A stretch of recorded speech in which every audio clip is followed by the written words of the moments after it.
Welcome to the Learn at Work webinar series presented by the journal Work, a journal of prevention, assessment, and rehabilitation. I'm Karen Jacobs, the founding editor of Work, and I'll be your moderator for today. And let me turn the program over to Dr. Peter Vink. Welcome, Peter, and welcome, Suzanne. Thank you, Karen, for arranging this. Well, this webinar is on effects of environmental design. It's based on a special issue of Work, and of course this special issue is entitled Environmental Design. It was wonderful to work at that. We had many interest for that, and finally we had 20 papers published in this special issue. And well, I'll give you an overview of the 20 papers. And then Suzanne Hiemstra-van Mastrigt will share with you one paper which was enlightened, which was chosen because I think it has very interesting material, and that is on aircraft comfort in time and the influence of activities. And then finally we have the core of the last paper of this special issue of Conne Bazley, and that was changed into a video, and we will show you the video. And then of course there is time for questions and answers. So let's start with the overview of the 20 papers. It's published by, of course, by Work, and the editors were Peter Vink, Conne Bazley, and Karen Jacobs. And we had 26 submissions, so we had to disappoint 6 authors that their paper would not be published. We had 62 reviewers, and finally 20 papers made it in the journal. If you look at it's a special issue on environmental design, and there's a special group, a technical group of the Human Factors and Ergonomic Society, and the purpose of this technical group is the purpose of environmental design is defined by this technical group. And they say that the environmental design technical group is concerned with the relationship between human behavior and the designed environment. So it starts with a designed environment, and what kind of influence does that have on human behavior? And the objective of the EDGE is to foster and encourage the integration of ergonomic principles into the design of environments. So based on this principle, the whole special issue was organized. If you make it in a model, we made a model in the first paper of this journal, where you have on the left side the environment, and on the right side you have the human behavior. So you first have the environment, and you have the environment distant from the body. That could be the walls, the view from the window, the atmosphere. And then you get more closer to the body. That could be the table or the things you see in your vicinity. And then there are elements in the environment that touch your body, like for instance your seat pan or the door handle. So those are elements in the environment. So we had papers in this journal that are more about the view outside. Some are more close to the body, and some are about seating, touching the body. And of course, when the environment information comes into the body, it comes into the body by human senses. But by the eyes, you see the things distant from the body, or by your sensory, for instance, by the sensors in your buttock. They touch the seat pan, so it's also human sense. And your past experience and your state and your brain processes together, they decide what behavior comes out. So if you, for instance, see a door handle that's distant from the body, then you come close to it and then you touch it, because the door handle has the, you know that from your past experience, with that handle I can open the door. And then your behavior is opening the door. So this model is about how the environmental design works. But it was also used to structure the papers. In the next slide, you have again distant from the body, in the outer circle, close to the body in the middle circle, and the smallest circle is touching the body. And if you organize the 20 papers in this special issue, there were 7 touching the body, 4 were about aircraft seats and 2 about a car seat and 1 about a face mask. And then they were close to the body, that was the aircraft interior, the car interior, the new office interior. And there were 5 more distant from the body, like the healthcare interior. One of the papers was how could you organize the interior of a healthcare environment. And there were 2 on office interiors and 1 on a ship interior. And then there were 3 papers that were not exactly in one circle. They were more on methods for designing the environment, so they were generally applicable. I will share with you the content of 7 papers. 2 about office interiors. Number 3 is about the airplane privacy. Number 4 is about the movement and task performance. Number 5, 6, and 7 are about the mask, about the seat, and virtual reality. So I start now with the 2 on office interior. So I have the main points out of that. That paper is written by Smith Jackson et al. It's in 2016 because the whole special issue is in 2016. And it's about open plan offices as socio-technical systems. And it was very interesting because what she found, that there usually people think in open plan offices you don't work efficiently. But what happened in this paper, it's dependent on the task. So there were effects measured of continuous and discontinuous speech noise. It means continuous means you hear a constant sound of people talking around you. And discontinuous means that sometimes people talk or telephone. And the editing task in the continuous speech condition actually showed the highest accuracy. So if you do an editing task, it's not that because of the sound your performance is lower. No, in this case it was higher. So it was a big surprise and very nice studied. It was very well done. It was a within subject study comparing people in different situations. And what she saw is that the editing task had was in fact improved by some sound around people. That's something which I didn't expect, but it was well studied, so that's nice to know. Another paper was of Danielson, so that was the second one about office interiors. And she studied cell offices, shared rooms offices, and all kinds of others. She had more than 700 people completing questionnaires. And what came out of it is, in fact, what the best form of the interior is cell offices. That means that you have one-person rooms, or the combi office, and that means you can choose the environment connected to your task. So, for instance, if you have a concentration task, you go to a one-person room. If you have a editing task, yeah, that's what I know now, then you go to the open space. And when you have a meeting with 2 persons, you go into a 2-person room. The combi office, you can choose your workplace. It's a flex office, but you can choose a workplace which fits best to your task.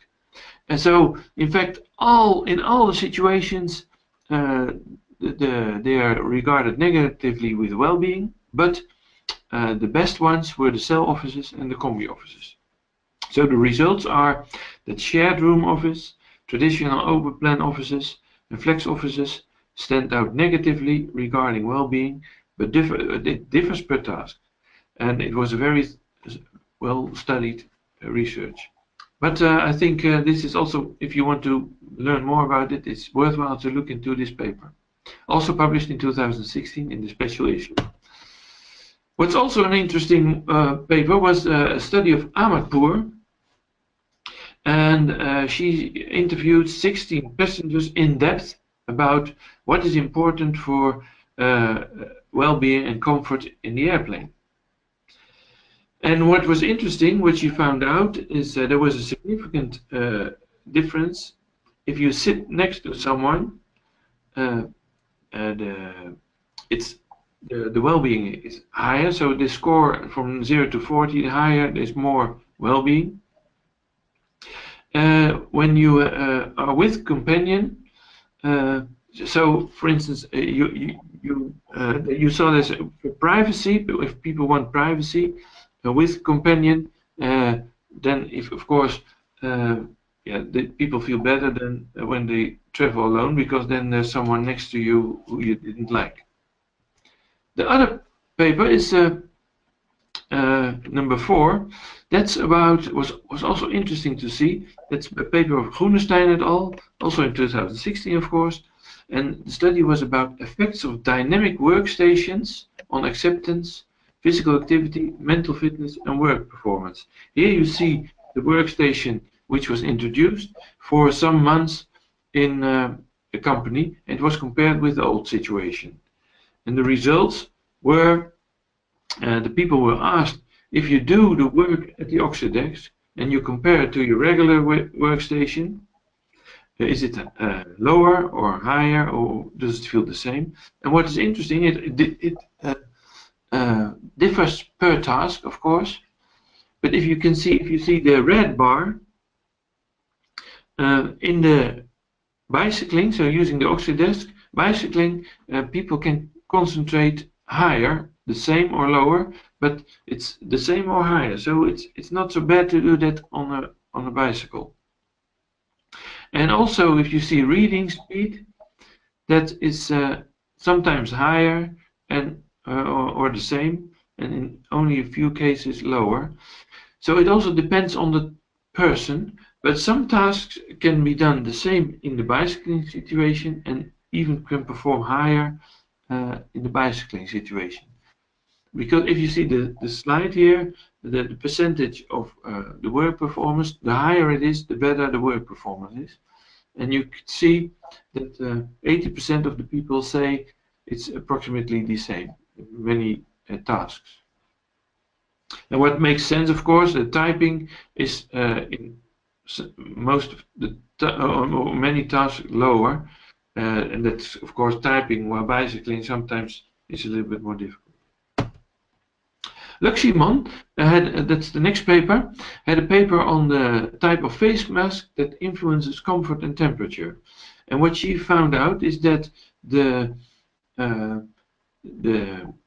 heat camera can be used to test the comfort, because the lowest comfort had the most temperature increase. So the mask with the lowest comfort, the temperature increases.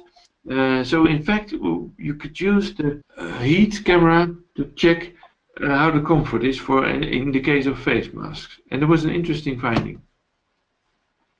Another thing touching the body is the paper of Smulders et al. And what he did, he developed a lightweight aircraft seat, a business class seat. And that lightweight seat was based on the human contour. And what he saw is that there was in fact no significant difference in comfort between the lightweight and the traditional business class seat. So that means that the lightweight could be introduced without any problem. You see in this graph, you see on the line the number of minutes people sit in the seat. And if he let people sit for 90 minutes in the seat, so 1.5 hours, and you see, on the other scale is the discomfort, you see that the discomfort drops. The comfort, sorry, it's the comfort. The comfort drops the more the time evaluates. It makes sense. The longer you sit in a seat, the lower the comfort is. But that's for both seats the case. And then there was a paper of Lewis. She put people VR glasses on in an airplane. And she let people sit on a flying carpet. So in the VR, you could see yourself in the flying carpet, and the flying carpet followed the movements of the airplane. And she put people in a cramped position with no leg room. So she put a plate against the knees, and so people had a lot of discomfort. And she also put the noise of a crying baby in the airplane behind you, also creating a lot of discomfort. And what she found out, that the VR, so that game, distracts from the reduction in legroom, but not from the crying baby. So the discomfort was still high with the crying baby, but it was better when VR was applied with no legroom. So probably the crying baby sound is so intensive that you cannot distract from that. So I presented 7 papers, 2 on office interiors, the one that's more distant from the body. So these office interior papers said there are really tasks you can perform better in open spaces, and a good lesson might be that the combi office and the cell offices give the highest well-being. For the airplane privacy, it's important that you sit next to someone you know, because then you have the feeling that you have more privacy. And the movement and task performance, if you bicycle, a lot of tasks can be done very well. That means that there are people saying sitting is the new smoking, static work is not good. So a lot of tasks can be done while bicycling. Not all tasks, and there is you should not oblige it, because there are people that react different than other people. Then we talked about the mask. You can use the mask and the heat camera for testing the comfort of a mask. 6 to 7, a lightweight seat is possible with the same comfort. And the VR, you can be distracted from discomfort by cramped sitting, but not by crying baby. Okay, now we enlight one paper more into depth, and that's the paper of Suzanne Hiemstra-van Mastrigt. And she also published this is 2017, no, it's 2016. So she also published her paper in 2016. It's about aircraft comfort in time and activities. I give the word now to Suzanne Hiemstra-van Mastrigt. Yes, thank you, Peter, and welcome, listeners. My name is Suzanne Hiemstra-van Mastrigt. I'm a postdoctoral researcher at Delft University of Technology at the Faculty of Industrial Design Engineering, and this paper is part of my PhD thesis, Comfortable Passenger Seats, Recommendations for Design and Research. And yes, I would like to guide you through the paper, tell you about it, starting with the introduction, the method, the results, and the conclusions. Yes. So, yeah, Peter already mentioned it. Sitting is the new smoking. Well, we know that prolonged sitting for sure increases discomfort. Discomfort can be defined as an unpleasant state of the human body in reaction to its physical environment. And several researchers found that discomfort increases when the duration of sitting is longer. If we look at an aircraft seat, then aircraft passengers are, well, sitting for a long time in a very restricted posture, up to 15 hours even. But we also notice that different activities that passengers perform can influence their comfort and discomfort perception. Therefore, the research questions for this paper was, on the one hand, what is the effect of the development of discomfort over time for aircraft passengers, and whether this is different for different activities. The other research question was, according to aircraft passengers, what is the most refreshing activity, and is there a difference for the duration of the flights? For the first research question, we performed an aircraft seat test with 18 participants, whereas for the second research question, we conducted a short online survey with 114 participants, respondents. So for the aircraft seat test, we used 18 participants, and we very carefully selected them to obtain a representative sample of the passenger population. So we looked at their age, their nationality, their stature, and their weight to have lower percentiles and higher percentiles all represented into our passenger participant sample. For the experimental setting, we had 3 economy class seats from leading aircraft seat manufacturers who were selected by the airline who were we working with. The seats were set at a 32-inch pitch, and we had per type of seats, we had 2 rows of 3 seats. And the participants were always seated in the back row. And the first row was then to simulate the leg space, the restricted leg space. All the seats were placed on a 3 degrees inclined floor to simulate an aircraft in cruise flight. And each time we had 3 groups of 3 participants at the same time who systematically varied the order of the seats. So here you can see the test setup where we have the 3 different seat types with each of them the 2 rows, and also the seats were all visually separated by screens. Each participant, so there were each time 3 groups of 3 participants, and each participant sat 1.5 hours in each seat. So in total we had 6-hour testing, which was done at the same day, and they were sitting for 4.5 hours, but they had a 15 minutes break after every condition, so after every type of seat, after every 1.5 hours. And they were told to walk around, to stretch their legs.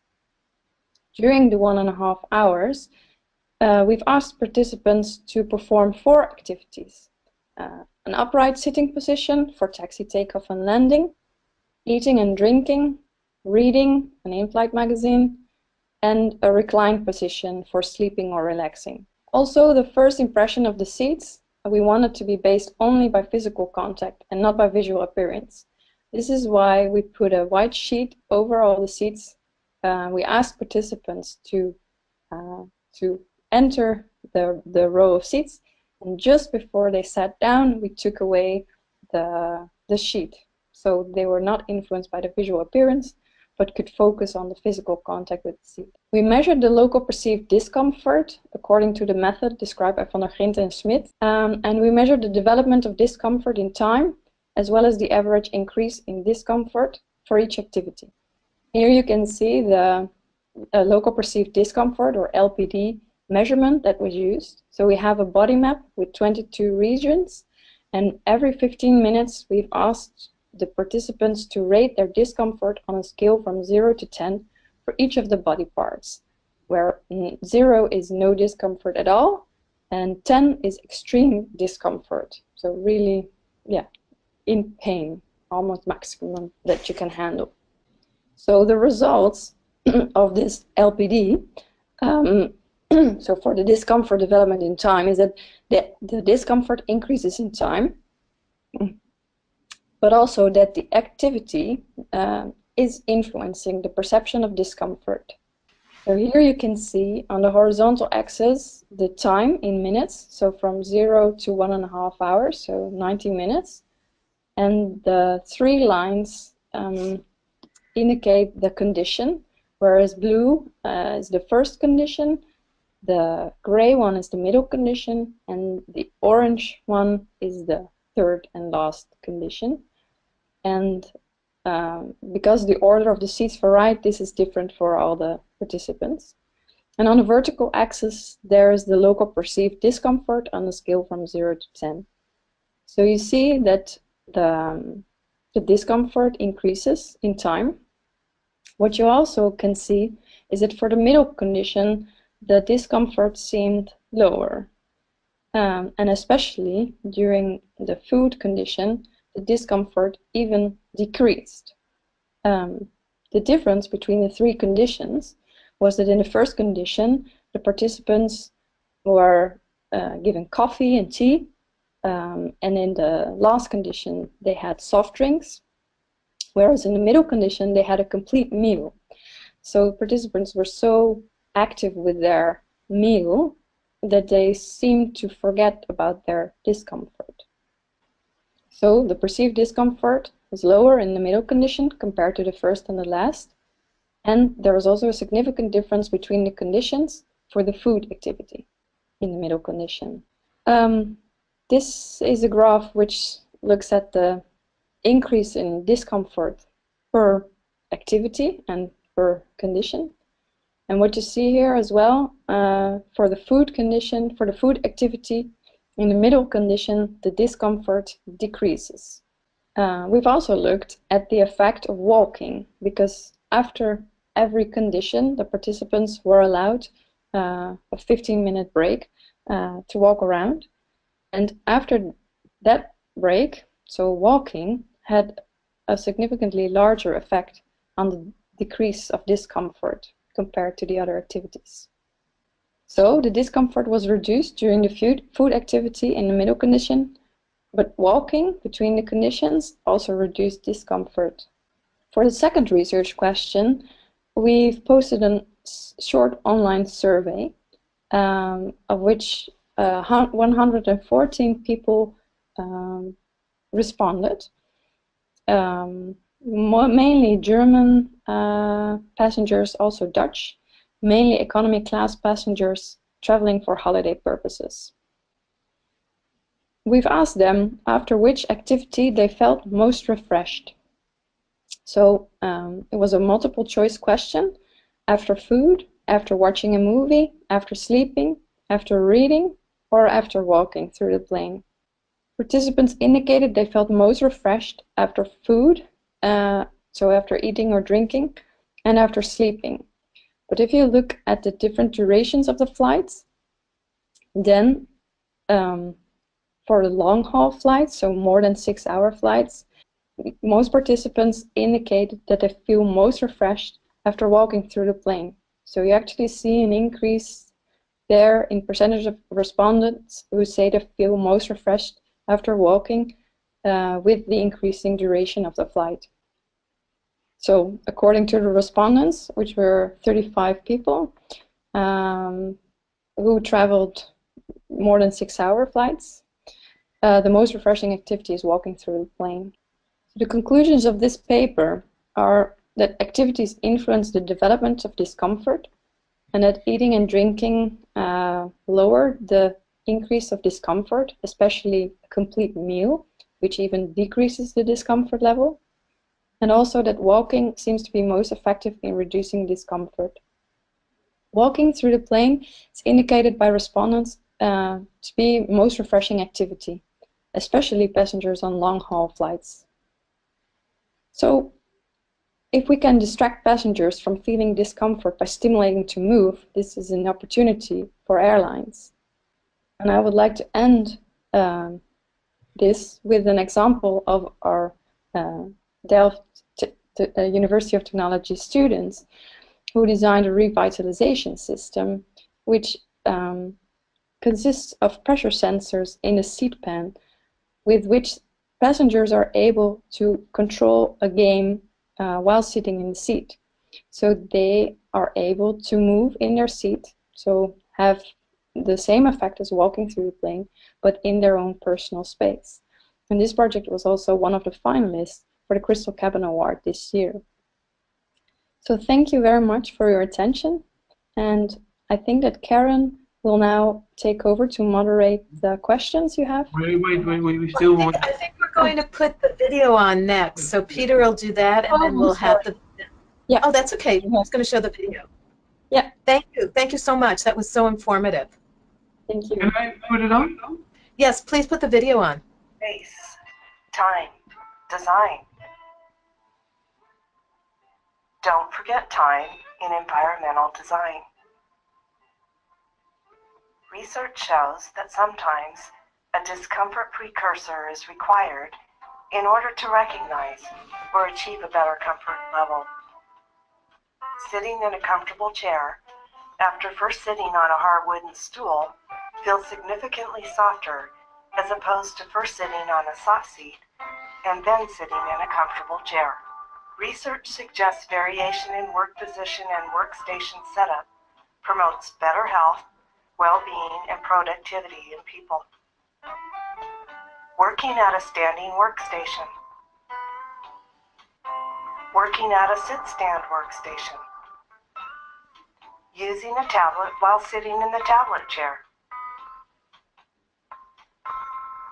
riding a bike, and reading work-related material.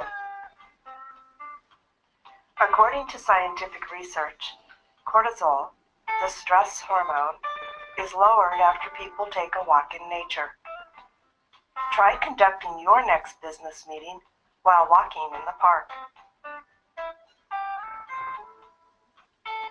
According to recent studies, the most refreshing activity for a passenger in an airplane is being able to stand up and walk around. Could exercising in an airline seat have the same effect? This possibility needs further research.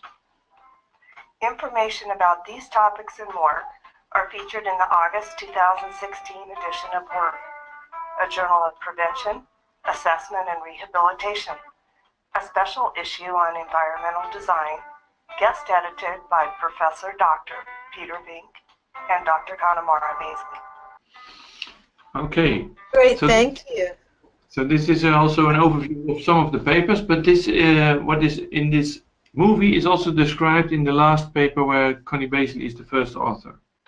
Fabulous. So, Peter and Sam, thank you very much for such an interesting presentation. I think you motivated me to sit and stand throughout the whole presentation, so I was really getting some exercise in here. And Peter, you should know my whole office has plants all over it because of you. So I'm trying to apply all of your research. So we do have a question from Anita. Anita posted, do you believe this is to be a viable method of research for specific office chairs? Would you like to answer that? That's a complex question, but for office chairs, I think the most important thing to do there is not to facilitate one specific posture, but to also facilitate a variation in posture.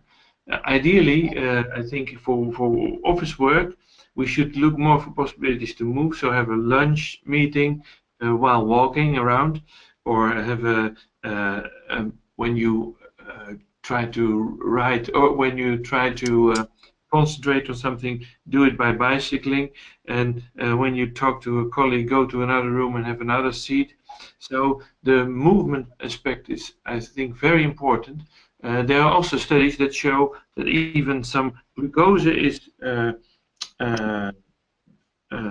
storage. There's a storage of glucose in your muscles when you sit too long in one position. So the variation of posture is very important, and that's certainly true also for office seats. Great, thank you. So I love asking this next question, and either of you can answer it.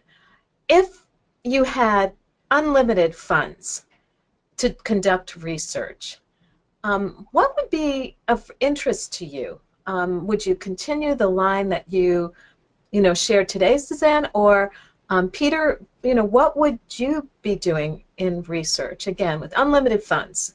In the U.S., that's a very big issue. I'm not sure if it's as big an issue in the Netherlands. So let's play out that sort of scenario. Suzanne, do you want to start? Yes, well, I have.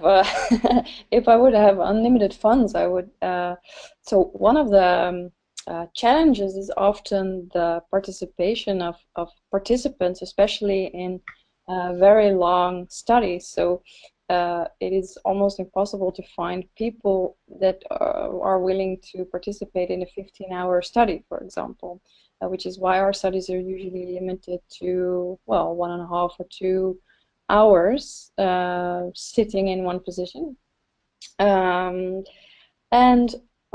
Yeah, for research topics, I would be interested in the influence of other factors on discomfort. So, for example, the other human senses like smell or yeah, and movement. Investigate more on that topic. Yes.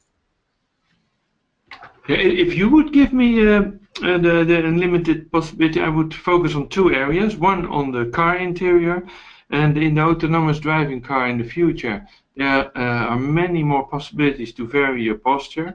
So what I would like to do is that you gather data of the humans in the driving car and gather those data. What is the preference regarding lighting, the seat posture, what are your ways of working or watching a movie during your autonomous driving, or you want to see outside the window. So those data are stored somewhere in the cloud and saved. No one else can see it.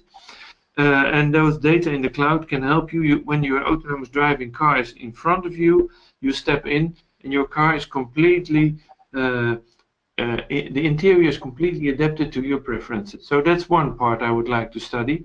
How do you capture the data?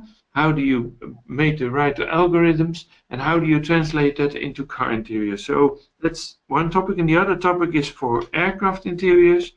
There I would like to study what is in a limited space, what are possibilities to move or to be distracted from your discomfort, and to create ideal comfort with ultra lightweight seats, and what are really those factors in the interior that can help you improve it. So what I would like to play with some designs, interior designs, and then have that flying and testing with real subjects, and doing long-term tests. That's also what I like to do, like that Suzanne and me have in common.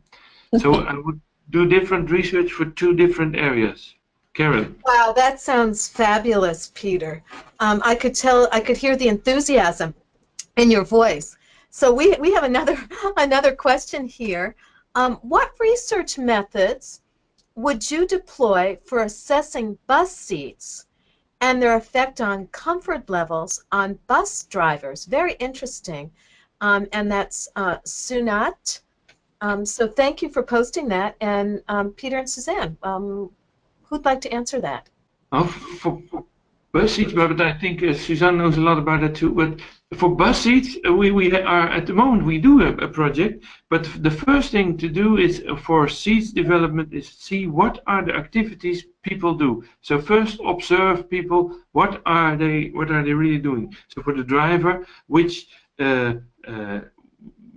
postures do they take? Which activities do they do? And parallel, we could ask questionnaires on what activities are giving comfort and which discomfort, and then based on that do more into depth research on the activities that are seen a lot, and how can you facilitate with a seating device, it doesn't have to be a chair, how can you facilitate the activities in that way that the driver or the passenger feels most comfortable. So I would use observation and questionnaires first, and then later more into depth research like the posture recording and maybe the touch point recording, the eye tracking, seeing maybe also with the face reader the emotions of the face to find out what are positive and negative points, and then I would do research through design. So that means redesign some parts and then see how that reacts. So yeah, that's what I would love as an approach. Yes, but for bus drivers, I would also look at the changing role of the bus driver, considering the autonomous driving developments. So looking at the bus driver, what would be his or her tasks in the future when the bus will be able to drive on its own. Yeah, I think that's to take into account. Yeah. And for the passenger, I would like to do the same as in the autonomous driving car, that you have the data stored somewhere in the cloud, and that when the passenger comes close to the seat and the environment, the seat already adapts to the preferences of the passenger, to his anthropometrics, but also to the tasks he or she likes to do, that the lighting goes in the way and that he has the right view on the outside, what he prefers, so that the environment really adapts to the passenger. You know, you mentioned, thank you so much, you mentioned the autonomous vehicles. Yeah. Can you talk about that and what that's going to be like for us researchers? And what's happening in the Netherlands? Are you involved in that, in any of these smart communities, smart cities? If you could talk about that, that would be great. Shall I, Suzanne? Yeah, so my PhD thesis is on comfortable passenger seats. So I've done not only research on aircraft seats, but also on train seats and car seats. And what we see there is that the role of the driver is changing to the role of the passenger, which is increasing the freedom of movement that you have and the opportunities to conduct different activities. And the interior, yeah, it gives a lot of new opportunities to completely redesign the interior when the driver is not fixed anymore to a steering wheel and the pedals. Yeah, that's true, and it even goes further. We in our department there's a new umbrella developed, and when a drop of rain comes on that umbrella, it enlightens. So it's like a fairy tale umbrella. But you cannot do that now with a driver. That you have a roof which becomes a fairy tale when it's raining. But when the driver changes into the passenger, then you can do a lot more in the interior and play with a lot of fun and make it much more comfortable, because you can take all positions you want. So you can turn your seat, you can watch movies, or you can even look outside and have a more experience in the outside. I know we did a research together with Toyota where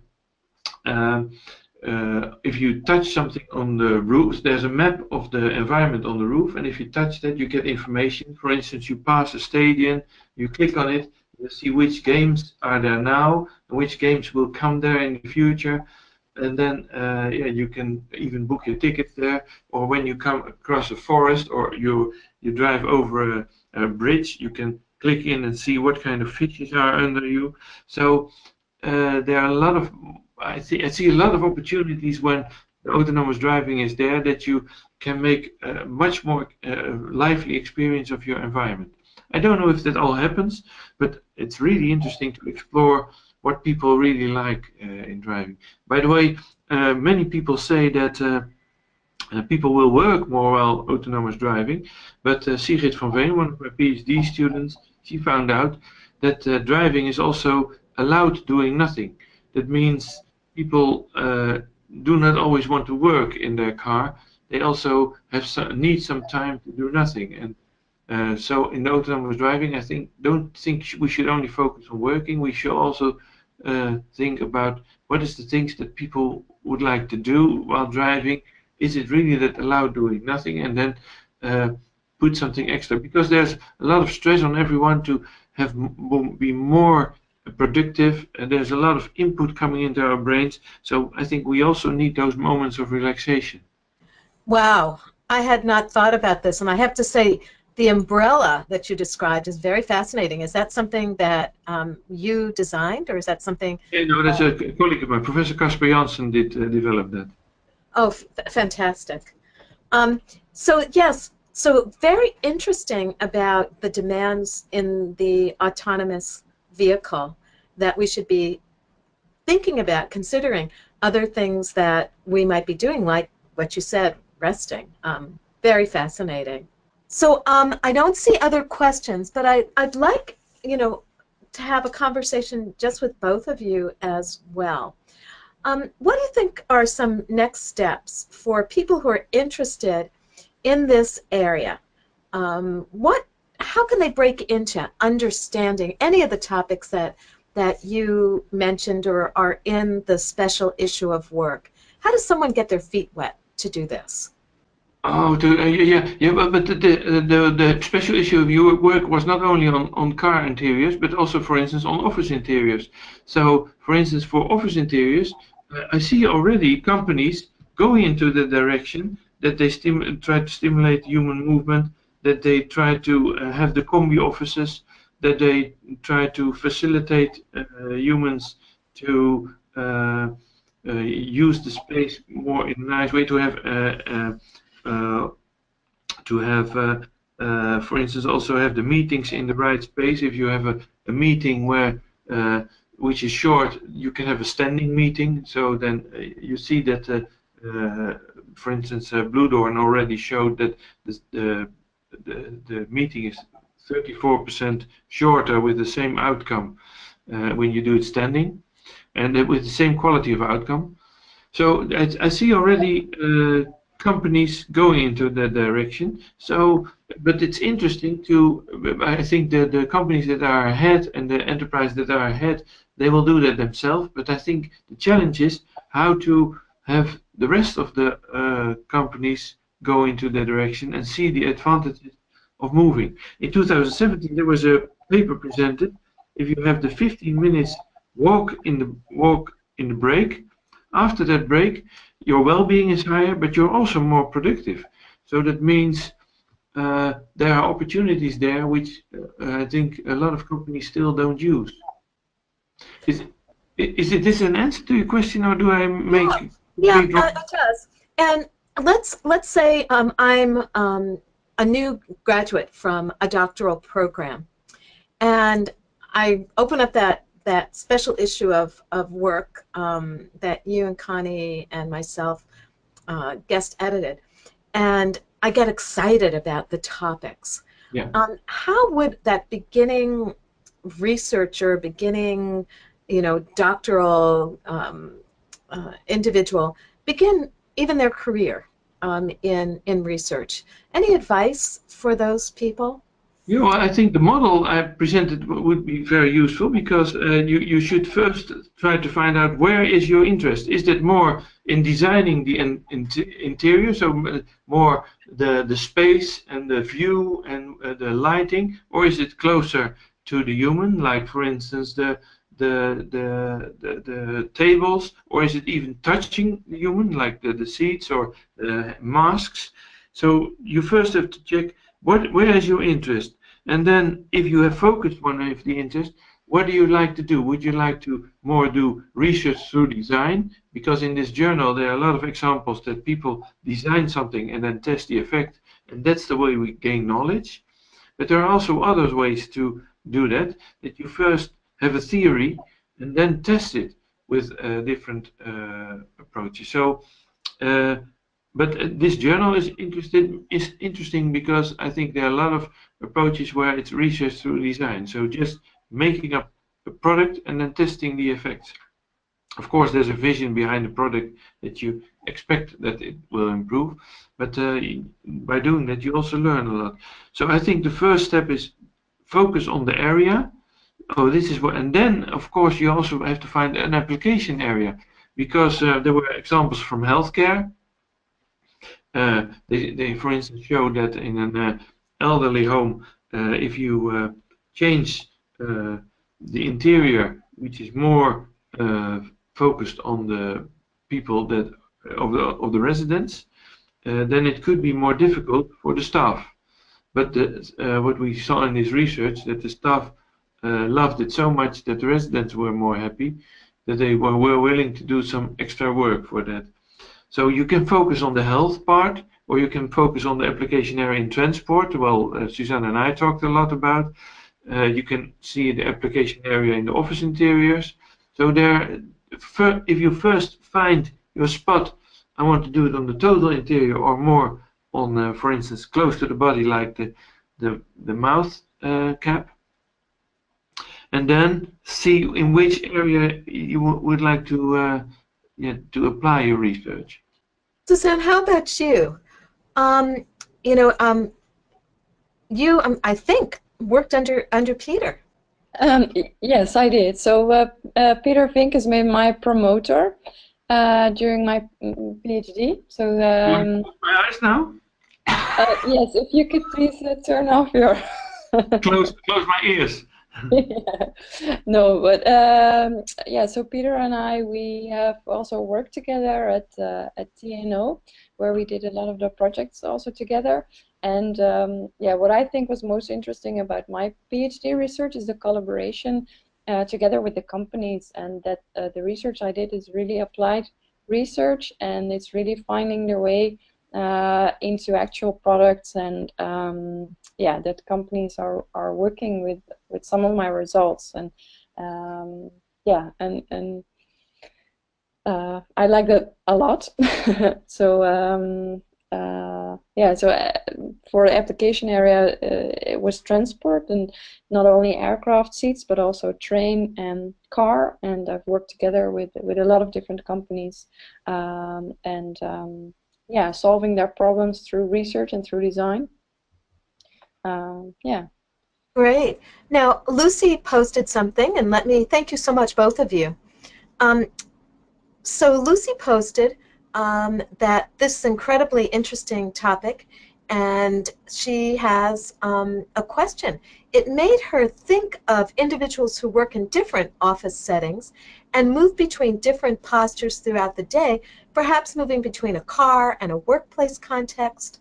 Has there been any research to identify if this change between workplace settings is good for well-being, or that moving between contexts without the adaptation of appropriate equipment can cause pain?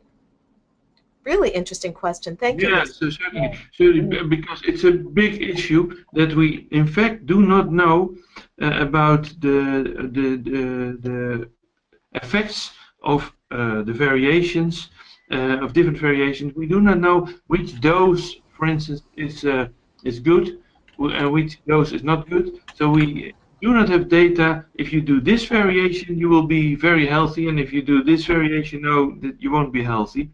But I think the only thing which becomes more clear, that if you have a static task for more than 2 hours, there's more information showing that that's unhealthy. And if you sit for longer times of the day, there's also data that show if you have every hour more seating, it increases the chance that you get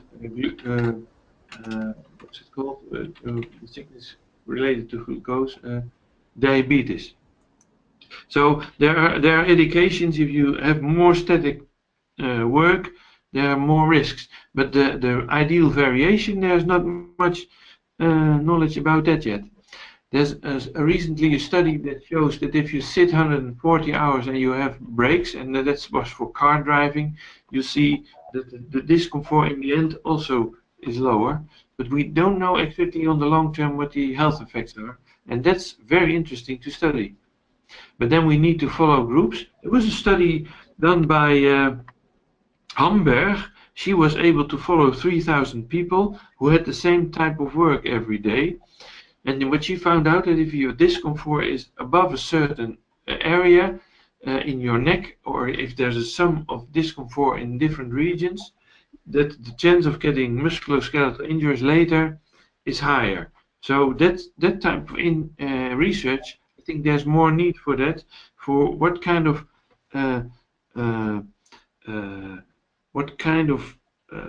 postures and what kind of tasks and what kind of activities are really giving health issues later. Or even better, what kind of variations give the best health in the future. Thank you, Peter. You're making me motivated to now stand up again and get out of my seated position and move my sit-stand desk into a standing position. Actually, probably I should go take a walk, right? Yeah. And always in nature. I always remember that. Better to be walking in nature. Yeah, because in nature, what I do is I try, if I have meetings with one person, and the weather is okay, then I usually try, let's have that hour a walk. What we mostly do is we have a half an hour walk, and then the last half hour we write down, because sometimes you have to write down things. So then there's first a kind of thinking out about things. So I do that more frequently. I do that now maybe 3 times. As you can see in the video as well. And that's nice. And what's interesting, Park showed that if you walk, he had 270 persons, I think he tested, 15 minutes walk through a city compared to 15 minutes walk in a park or in an environment where there is where there are plants, and what he saw that the cortisol was lower significantly lower in walking in nature, the work stress was lower, the blood pressure was lower, and the heart rate was lower. So they were all, you can even, so the cortisol, you could record objective data that it was better for your stress. So yeah, if possible, it's good to have that 15 minutes walk every day in the forest or in the nature. On the other hand, if you really need stress, so if you want to get something in time, maybe then a walk in the city would be better. Thank you, Peter. On that note, I'll take the route heading back home where there's nature. I'm in Boston, and we do have some trees in Boston. So Suzanne and Peter, thank you so very much for this very informative conversation. And people who are interested in our Learn at Work webinar series, please subscribe to the Learn at Work YouTube channel, where all of our monthly webinars are located. Thank you so much for joining us. And Peter and Suzanne, thank you so much. And I wish everyone a wonderful, meaningful day. Thank you. You too. You too.